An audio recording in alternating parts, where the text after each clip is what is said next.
नमस्कार, मेरा नाम अद्वैत कुमार निर्गुण है। आज के इस वीडियो में मैं आपको वर्ल्ड वार के बारे में बताने वाला हूँ। तो वर्ल्ड वार एक छोटा सा टॉपिक नहीं है, एक विस्तारित टॉपिक है, बड़ा टॉपिक है। तो उसके पहले हम लोग इंट्रोडक्शन को समझते हैं, इसके बेसिक्स को, न्यू को, फिर हम लोग वर्ल्ड वार पे आते हैं। ठीक है। तो पहले समझिए सेंचुरी क्या होता है। What is century? तो सेंचुरी का अर्थ होता है हर 100 सालों में। इसे हिंदी में कहते हैं शताब्दी, अर्थात हर 100 सालों में। जैसे मैं कहा 2025, 2025, अर्थात 21 सेंचुरी है। 1947 ये 20th सेंचुरी है। 1345 14th सेंचुरी, 1278 13th सेंचुरी। इसमें आप एक चीज नोटिस कर रहे होंगे, क्या ये हर बार 100 साल आगे का सोच रहा है, फिर जिस ईयर में एंड होने वाला है वो, या फिर उसके बाद जो नेक्स्ट ईयर आने वाला है। जैसे 1947 के बाद 1999 के बाद फिर आएगा आपका 2000, इसलिए 20th सेंचुरी। ठीक है। तो कोई भी देश के को प्रगति करना हो तो उसके अंदर इन 7 चीजों का बेसिकली इम्पोर्टेंस है। ठीक है। ये 7 चीज कौन कौन से हैं? नेशनलिज्म, अर्थात राष्ट्रवाद। तो राष्ट्रवाद का क्या अर्थ है? राष्ट्रवाद का अर्थ है जैसा प्रेम हम अपने पेरेंट्स से करते हैं, वैसा ही प्रेम जब हम अपने देश से करते हैं तब उसे हम लोग नेशनलिज्म बोलते हैं। अच्छा, मेरा एक प्रश्न है आपसे, क्या आप अपने देश से प्रेम करते हैं? आप में से अधिकतर लोगों ने कहा होगा हाँ, पर शायद आप में से कुछ लोग गलत हैं।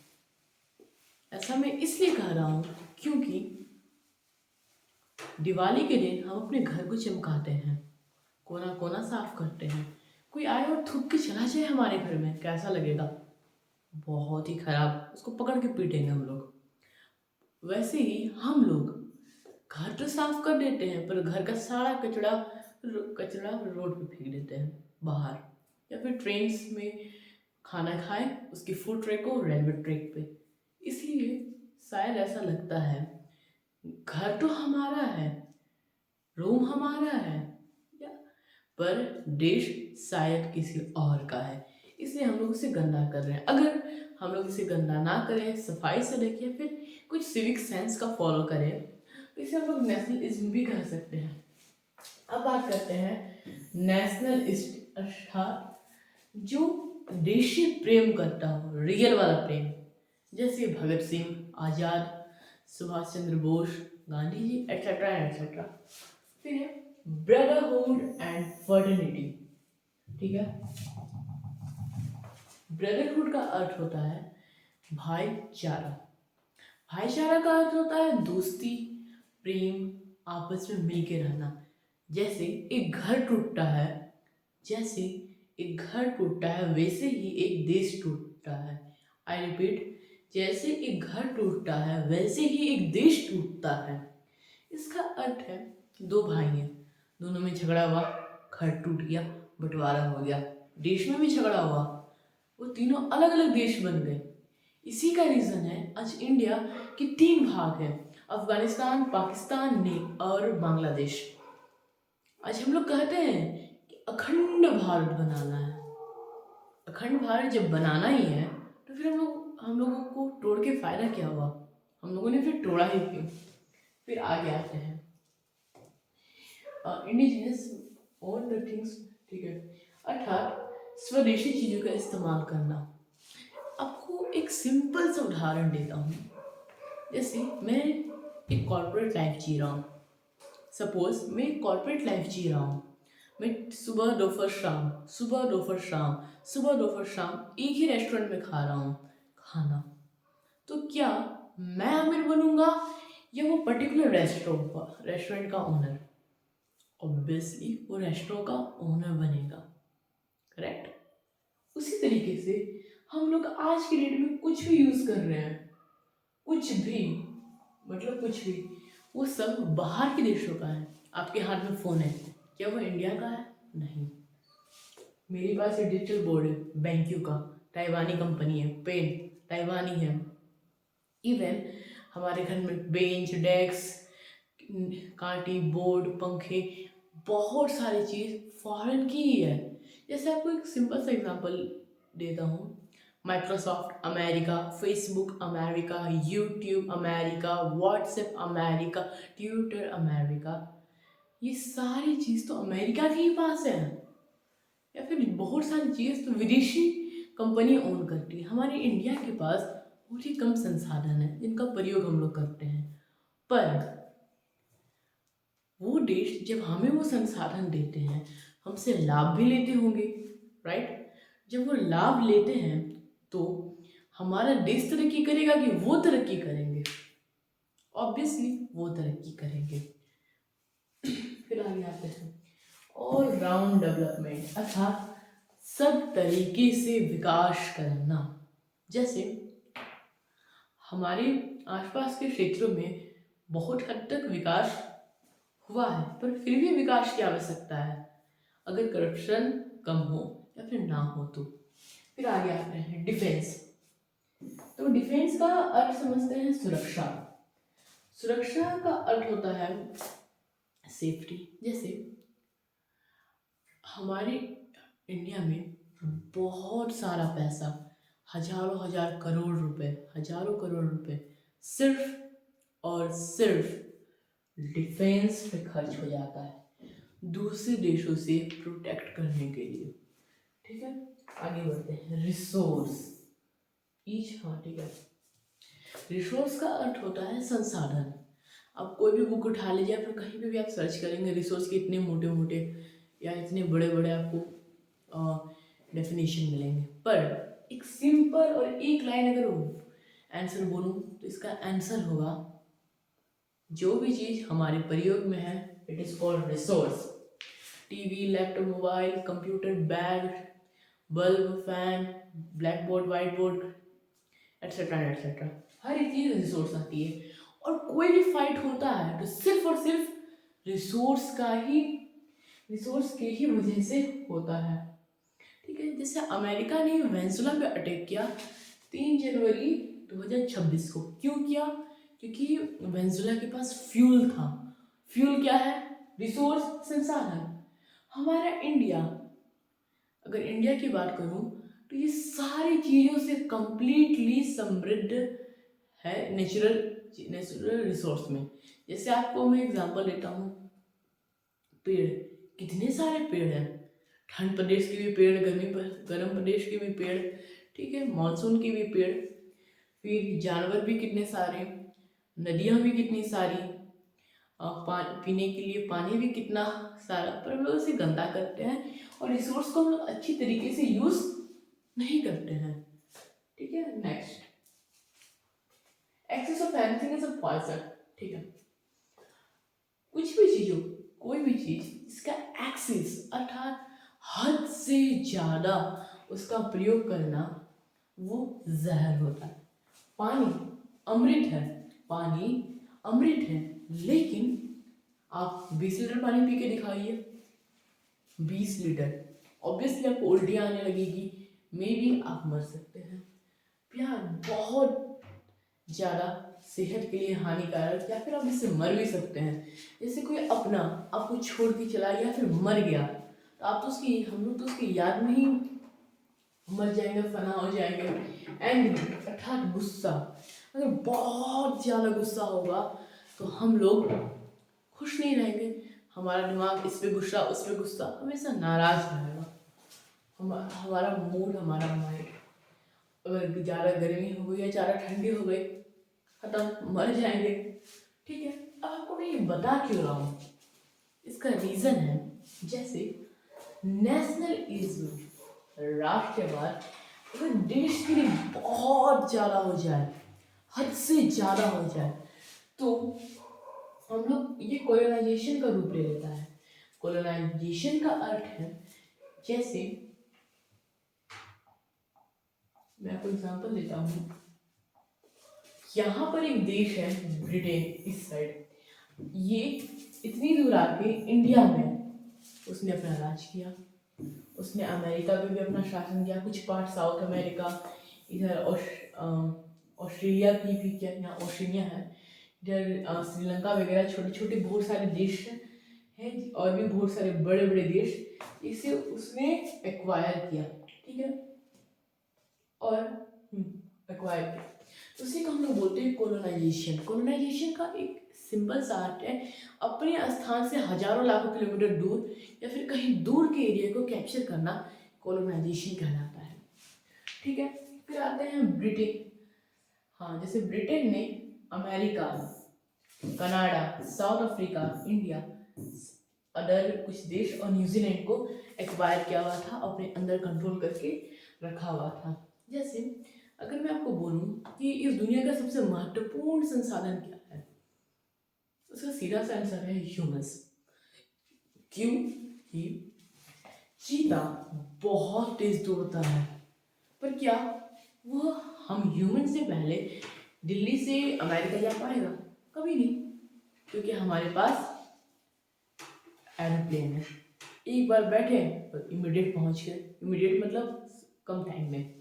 सेलफिश बहुत तेज मछली है जो पानी में तैरती है, पर शिप से ज़्यादा तेज तो नहीं। अर्थात हम ह्यूमंस समय के साथ साथ ग्रो भी किए और सब कुछ हम लोग का हुआ, ठीक है। तो एक कंपनी है जिसका नाम है ईस्ट इंडिया कंपनी। इसके बारे में आई 100% आपने सुना होगा। हमारे ऊपर इन्होंने राज किया और ये ब्रिटिश कंपनी है। कौन सी कंपनी है? British company. जैसे इनकी एक सिंपल सी पॉलिसी थी, सब कुछ हमारा पर प्रॉफिट उनका।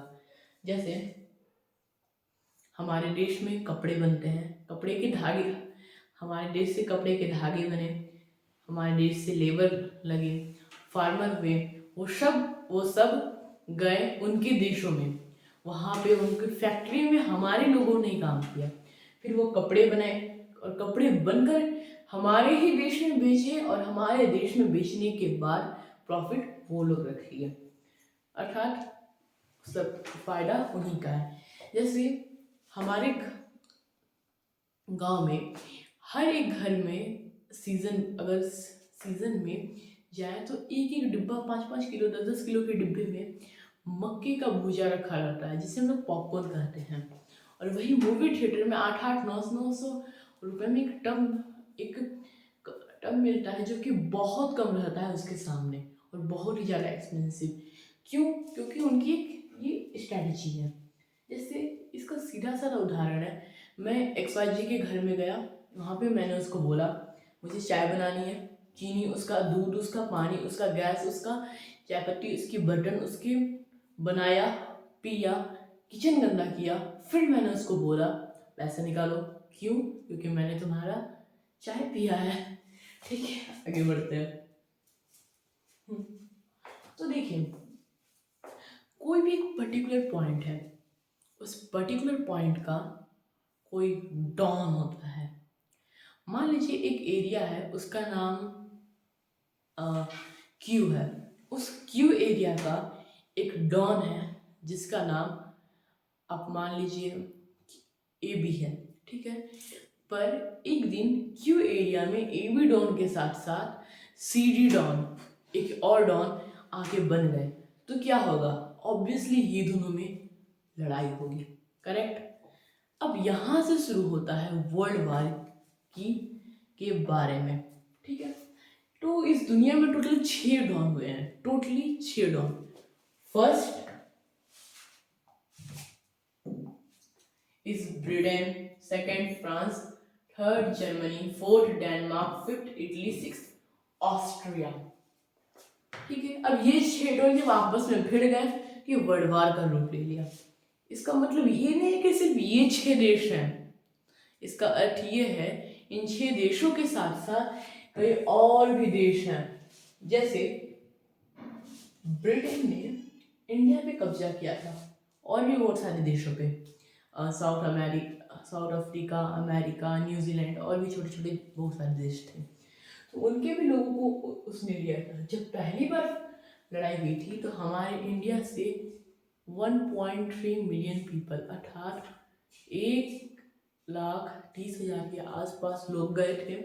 उनमें से 77,000 लोग मारे गए वर्ल्ड वार 1 में, जो कि 1914 और 1918 तक चला था। ठीक है, और जब ये आपस में लड़े तो इसी को हम लोग बोलते हैं वर्ल्ड वार 1 या फिर वर्ल्ड वार। ठीक, तो ये कहानी या फिर ये बात स्टार्ट होती है तब से जब जर्मनी नहीं हुआ करता था। जर्मनी की जगह प्रूशिया हुआ करता था। जर्मनी उस समय नहीं था। तो ये एक बेसिक सा मैंने मैप बनाया है जिसका कोई वैसा कुछ खास लॉजिक नहीं बनता है, लेकिन समझने के लिए मैंने बनाया हुआ है। तो यहाँ पर कोई एरिया नहीं है, ये कोई देश नहीं है, ये 4 मेनली देश हैं: ऑस्ट्रिया, इटली, फ्रांस, जर्मनी। उस समय मैंने क्या बोला, जर्मनी नहीं हुआ करता था, प्रूशिया। तो प्रूशिया हम समझते हैं, तो प्रूशिया कोई डॉन नहीं था। ऑस्ट्रिया और फ्रांस मेनली, ऑस्ट्रिया, फ्रांस और इटली ये तीनों डॉन थे। तो समझ के चलिए इटली भी उस टाइम पे डॉन नहीं था, ऑस्ट्रेलिया और फ्रांस उस समय डॉन थे। फ्रांस ने क्या, ऑस्ट्रिया ने क्या किया, प्रूशिया का ये भाग कैप्चर कर लिया और इटली का ये भाग। ठीक है, फ्रांस ने क्या किया, प्रूशिया का नीचे वाला भाग और इटली का नीचे वाला भाग ठीक कैप्चर कर लिया, और अतः ये लोग गुलाम हो गए। तो इनमें एक व्यक्ति था सबसे ज्यादा शाना था, सबसे होशियार, क्लेवर था, जिसे हम लोग कहते हैं the father of Germany, the first chancellor of Germany, जिसका नाम है auto von Bismarck. Auto von Bismarck ये इतना ज़्यादा होशियार था कि इसने क्या किया, लोगों को एकत्रित किया और कहा, we are the Germans, we are not born for being slave. हम जर्मन्स हैं, हम लोगों का जन्म गुलामी के लिए नहीं हुआ है, राज करने के लिए हुआ है। उन्होंने एक प्लान बनाया जर्मनी अर्थात प्रूशिया, इटली के साथ, कि मैं अर्थात बिस्मार्क ऑस्ट्रिया पे हमला करेंगे। हमला किया और ऑस्ट्रिया ने भी फुल पावर लगा के 100% सब कुछ जो जो उनके पास था वो सब लगाकर उसने जर्मनी की ओर रवाना कर दिया। ठीक करेक्ट। उसके बाद इटली पीछे से अटैक कर दिया, तो इसकी सारी सेना तो इधर है, पर जब पीछे से अटैक हुआ तो ऑस्ट्रिया खत्म, ऑस्ट्रिया खत्म हो चुका। तो इटली का इधर वाला पार्ट इटली के पास, प्रूशिया का ये वाला पार्ट प्रूशिया के पास। ठीक है, अब ऐसे देखिए,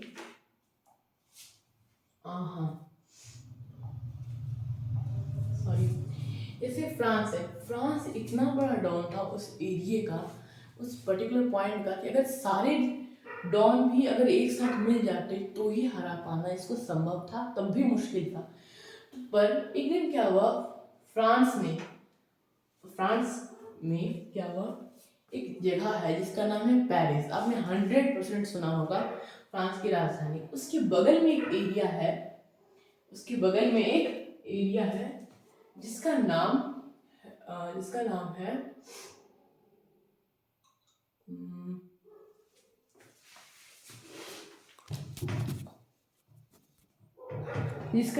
वर्साई। ठीक है, तो वर्साई पेरिस के बगल में है, तो पेरिस के बगल में वर्साई है, तो वहां पे वो गए और